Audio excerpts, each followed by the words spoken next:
Да, друзья, в Республике Ингушетия жара не уходит, как и на всем юге России, поэтому я принял решение вместе со своими друзьями, еще приехали знакомые из Сочи, отправиться в горную часть Республики Ингушетия, чтобы спрятаться от этой изнурительной жары и духоты, потому что здесь, в горах, прохладнее. И еще здесь очень душевно, и посмотрите, как красиво!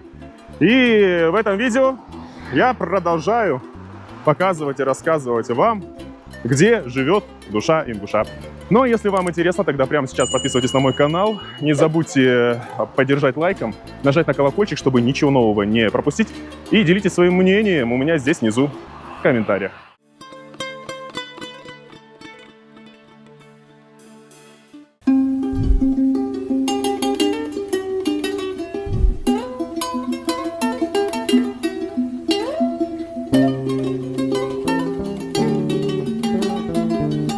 Ну что, друзья, мне, как всегда, повезло. Я буду фиксировать исторический момент строительства вот этой замечательно красивой мечети в Галашках. Вот посмотрите, ее строят не в турецком, не в арабском стиле, да, а в ингушском. За это большое уважение, конечно же, администрации села Галашки и местным жителям, которые помнят, чтят память своих предков и, так сказать, сохраняют свою уникальность. Давайте посмотрим, как мечеть вот выглядит внутри. Мне разрешили. И как только ее достроят, конечно же, я приеду и сниму всю эту красоту уже, так сказать, в завершении. Ну, а пока строительные леса. И у вас будет такое небольшое представление, как и у меня. Так, мне нужно будет подняться по лестнице на самый верх. Так, тут современная техника для строительства, я вижу. Не знаю, что это. Надо у строителей будет спросить. Они просто сказали, чтобы я здесь аккуратно ходил и подальше, так сказать, держаться ближе к стене. Короче, я уже, как ингуши, которые жили в горах, научился везде лазить. Теперь нужно понять, по какой лестнице на самый верх подниматься. По этой или по вот второй. Но буду идти по стуку. Это вот здесь стучат. Мне сказали, что надо левее, левее. Ага. Все-таки, наверное, по той. Настоящее приключение. Вообще, небезопасно вот так снимать, потому что руки должны задействовать. Задействованы все. И одна, и вторая. Иначе можно упасть и получить травмы. Не, все-таки правильно туда. Вот, кстати, через окошко можно будет снять часть минарета. Видите? Ну что, друзья, вот по таким лестницам я добрался на самый верх будущей красивейшей мечети в Галашках. Посмотрите, какой большой стеклянный купол, какие высокие минареты. И когда, вы говорите, закончится строительство примерно? Строительство когда закончится? Это на это пока не могу ответить. Ну, год где-то, да, еще, наверное? Да, как минимум. Ага. А это мрамор? Это гранит. Гранит? О, ничего Это себе. на улице, а внутри мрамор будет. А внутри мрамор. Угу. А сама она будет по цвету вот такого, да, получается? Там перемешка будет. Вот тут серый будет, подоконники черные, а там узоры будет, резьба. Ага. Белый, черный камень и белые ставки. Угу. А тут ингуши все строят, да? Здрасте. Не, мы с района Дагестана. Аварцы? Аварцы, да. Красавцы. А тут были, вот купол делали с Ростова ребята. Окна ставили с Кабардино-Балкарии. Просто аварцы славятся как лучшие строители-каменщики. Аварцы еще строили в горах, в горной части Республики Ингушетия, на Цейломе. Мечеть там каменная, да, ребята строили. Они это речного камня. Да.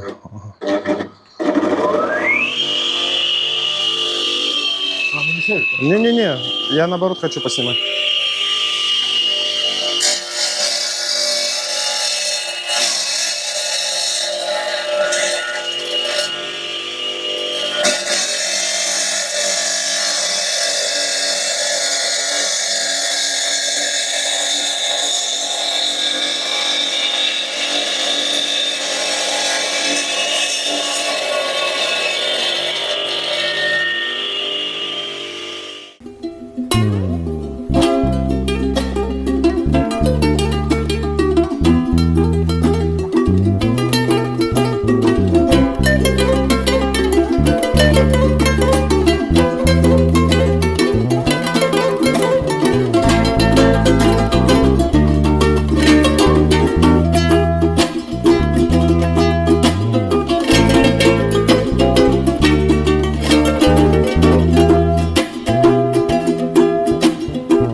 Кстати, у меня есть небольшая фобия, я боюсь высоты.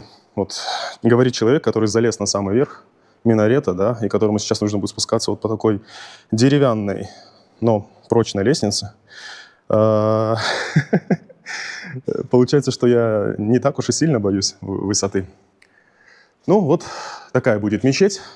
Надеюсь, что там, через год-полтора ее достроят, и я буду жив-здоров, приеду и покажу вам уже открытие и как она будет выглядеть в финале. Но вы не забудьте подписаться, чтобы не пропустить это историческое событие, поддержать меня лайком и написать ваш комментарий, потому что многое зависит от вас. Не будет комментариев, не будет лайков, не будет просмотров, не будет нового контента. Ну, смысл тогда мне ездить, вот так снимать, да, рисковать. Ух, ладно, пора спускаться.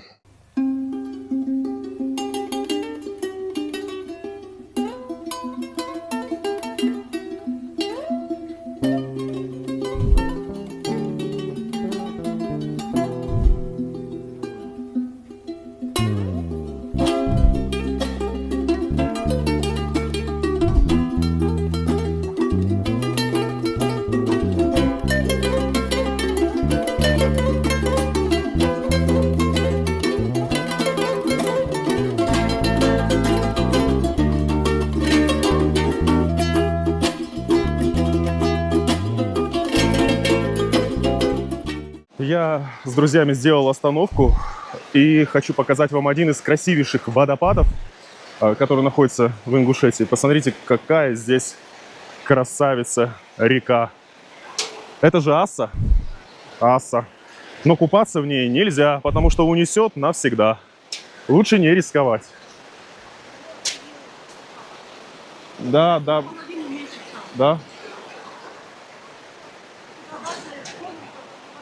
Ну да, вот мы на водопад идем. И вот в таком тенистом месте, видите, ингуши тоже прячутся от жары. Если вы путешествуете без гида, то не пропадете и не заблудитесь, потому что есть вот такие указатели на водопад. По ним идете, еще вот по такой живописной дороге, точнее тропинке горной. Под ноги не забывайте смотреть.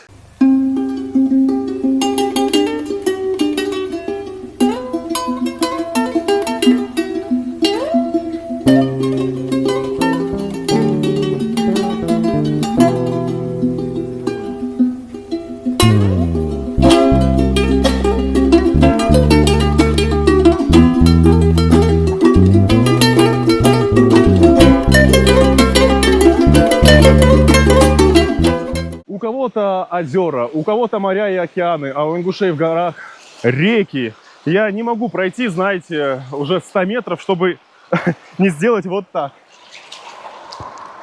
Освежиться горной небольшой речкой.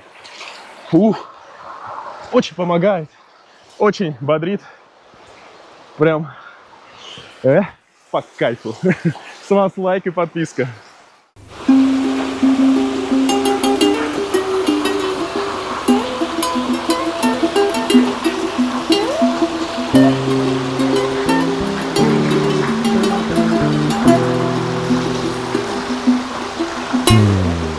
Да, друзья, нужно быть предельно аккуратным.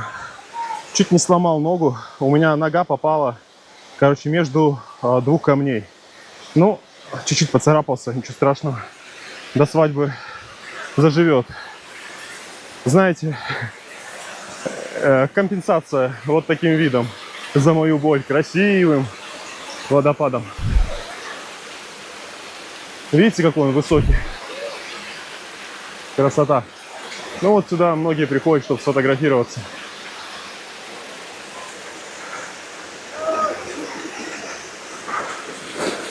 А меня некому фотографировать, мои друзья уже вернулись. Они быстро гуляют, я не люблю быстро.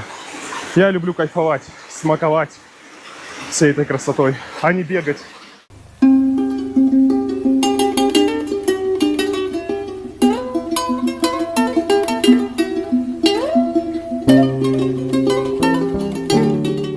Как вам? Делитесь своим мнением у меня в комментариях. Подписывайтесь на мой канал. Мой канал про путешествия и жизнь тех мест, которые я посещаю. Про людей, которые живут в этих местах. Про их культуру, традиции, обычаи, взгляды. Ну, иногда в своих прямых эфирах я говорю про политику и новости, которые касаются России. У меня интересно, подписывайся.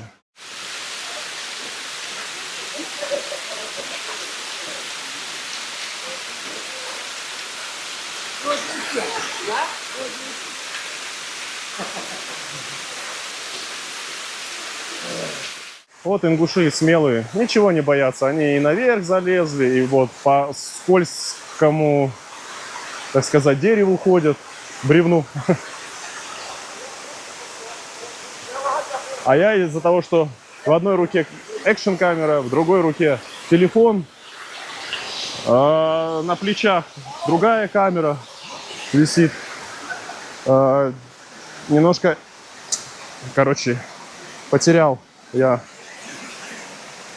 координацию и упал. Но вообще, видите, здесь небезопасно. Можно очень больно упасть. Камни очень острые, видите? Поэтому, да, ворон и барашков считать здесь не нужно. И идут скользко, видите? Очень скользко. Поэтому аккуратно, не торопитесь никуда. Впереди большая жизнь. А у меня всякое случается, но ничего. Береженого Бог бережет.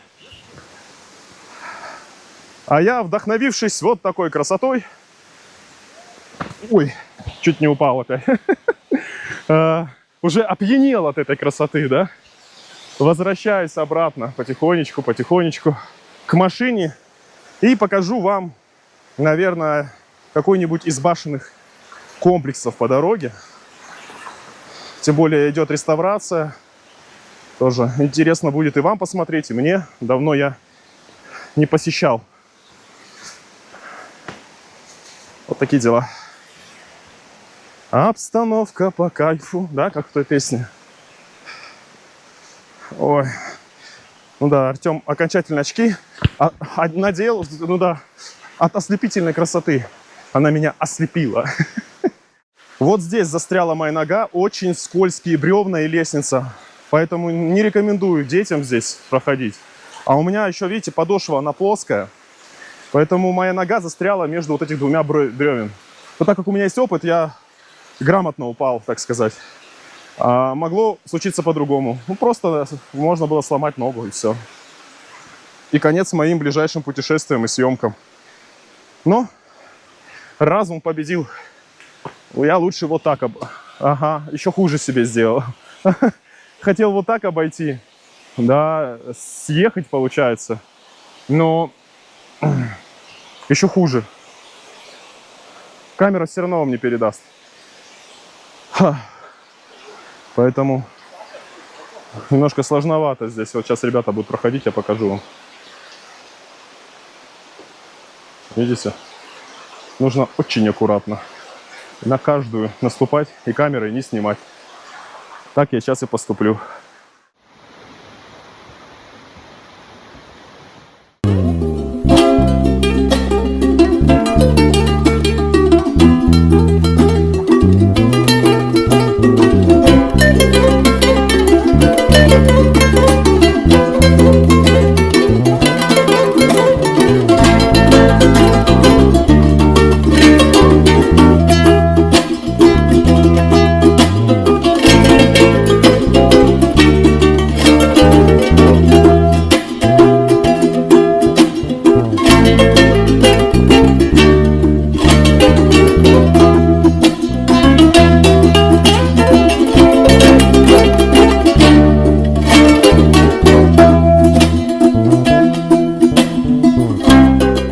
Друзья, доехал я до самой древней и первой столицы всех ингушей, к башенному комплексу Эгикал.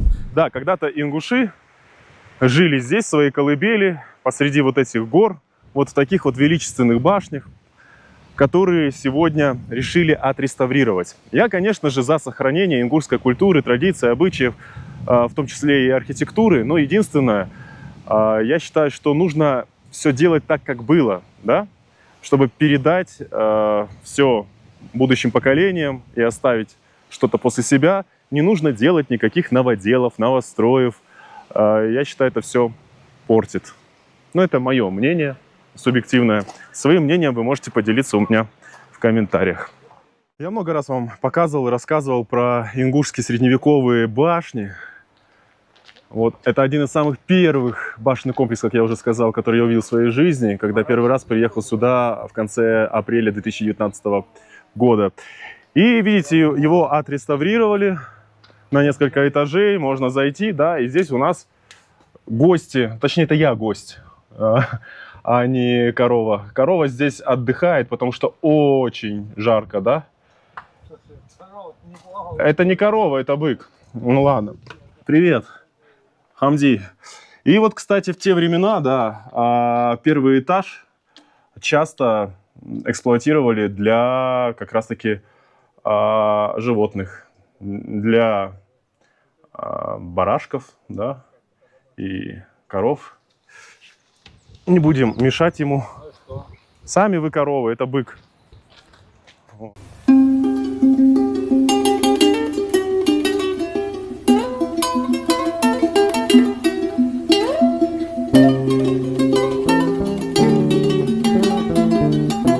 Да, друзья, здесь среди величественных средневековых ингушских башен я увидел очень такое интересное здание, которое мне приглянулось еще с места парковки.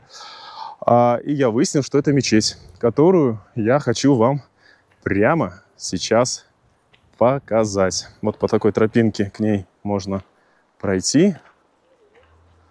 Видите, какое живописное место.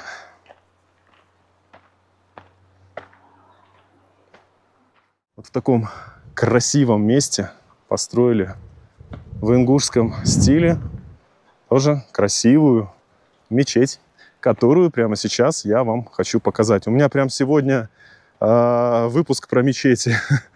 Ну, я думаю, моим постоянным подписчикам понравится. Так, вижу лавочку, ингушский орнамент на ней, даже факел в ингушском стиле. И ручка в виде топора. Обратите внимание на все эти детали. Все по красоте. Ну и дальше нет никакого здесь замка, как видите. Любой прихожанин может зайти. И уважайте чужие традиции и обычаи. Перед тем, как войти в мечеть, обязательно нужно разуться. Вот такая здесь просторная, пусть и небольшая мечеть в ингушском стиле. Пахнет свежим деревом. Очень хорошо. Вы знаете, именно здесь хочется остаться. Вот сесть где-нибудь посередине прям. Знаете почему? Потому что там так душно все равно. И жарковато все равно. Я уже устал по горам лазить. Вот. Ну, в принципе, сейчас еще заглянем с моими знакомыми и друзьями на Цейлом. Они не видели, как построили самую лучшую горную локацию в России. И дальше уже все через селение Джирах домой.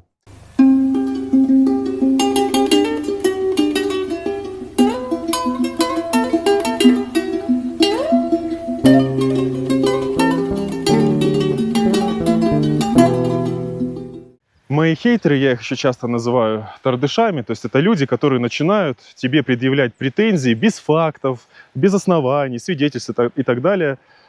Пишут мне в комментариях, особенно под ингушскими видео, что ингуши никогда здесь, в Джирахском районе, не жили, что они там пришли и так далее. Все это ложь. Знаете, как эту ложь легко можно опровергнуть?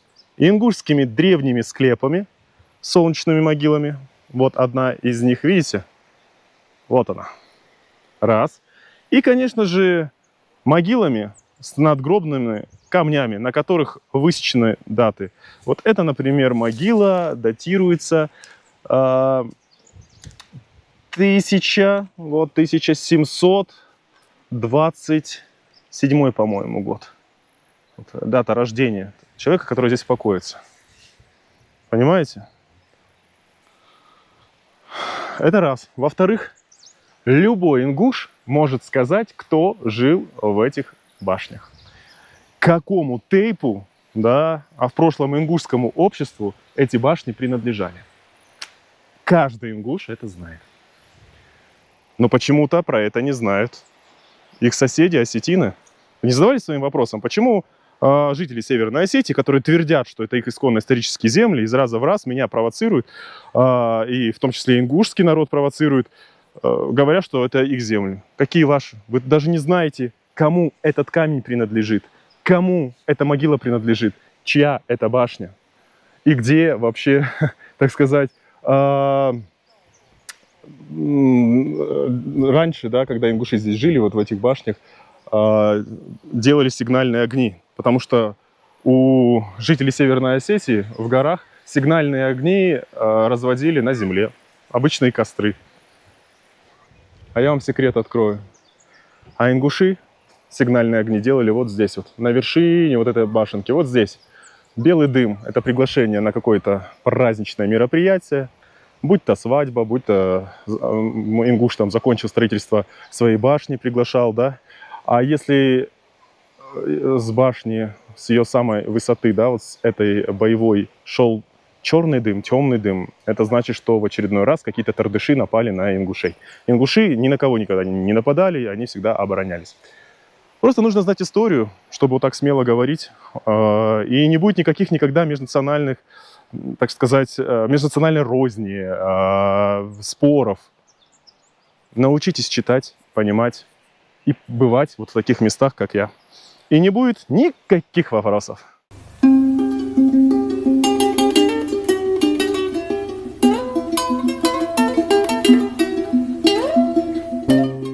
У меня часто спрашивают, за что мне нравится Ингушетия. Друзья, вот за это все. Посмотрите.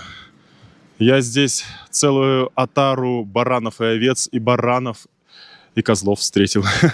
Посмотрите, с каким аппетитом они кушают, мы тоже голодные. Красавчики. И когда меня начинают хейтить разные там люди, мои хейтеры, я их называю тардышами, то даже Ингушетия приходит ко мне на защиту. Знаете, каким образом? Она просто показывает. Сами знаете, что. Ну что, друзья, хорошего помаленьку. Вот такое было у меня небольшое путешествие здесь, в горах Республики Ингушетия, в колыбели всех ингушей в Жиратском районе. Я, значит, стою на фоне красивейшей горы Цейлом. И еще здесь я познакомился с целым ингушским семейством диких кроликов. Смотрите, вот они. Сколько их там. Папа крол, мама кролиха и их дети. Ну, они боятся. Не хотят, чтобы я подходил. Но если вам понравился мой выпуск, обязательно поддержи меня лайком, подписывайтесь на мой канал, делитесь своим мнением у меня здесь внизу в комментариях и нажимайте на колокольчик, чтобы ничего не пропускать. Но меня по-прежнему зовут Артем. Самое главное, не грустите, берегите себя в эти нелегкие времена. Увидимся в следующем выпуске. Пока.